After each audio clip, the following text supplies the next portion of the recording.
భారత ఆర్మీ సరిహద్దు ప్రాంతాల్లో పాక్ ఉగ్రవాద శిబిరాలు, ఎయిర్ డిఫెన్స్ పోస్టులపై కౌంటర్ దాడులు కొనసాగిస్తుంది. అయితే కొన్ని సోషల్ మీడియా ప్లాట్ఫామ్లు చెక్ చేయమని సెన్సేషనల్ కథనాలతో హద్దులు దాటిపోతున్నాయి. నిన్న రాత్రి కొన్ని వెరిఫైడ్ అకౌంట్లు భారత్ పాక్ పై యుద్ధం ప్రకటించిందని, పలు దాడులు జరిగాయని రిపోర్ట్ చేశాయి.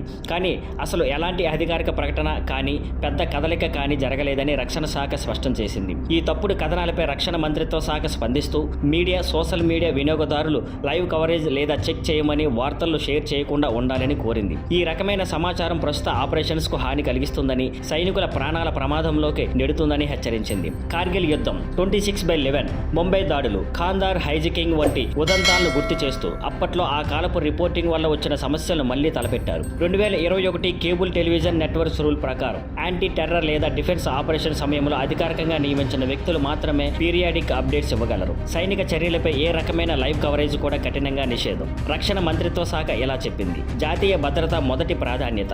అందుకే మీడియా కానీ, సోషల్ మీడియా కానీ, వినియోగదారులు కానీ ఈ సమయంలో బాధ్యతగా ప్రవర్తించాలి. Thank you for watching. Please like, share and subscribe.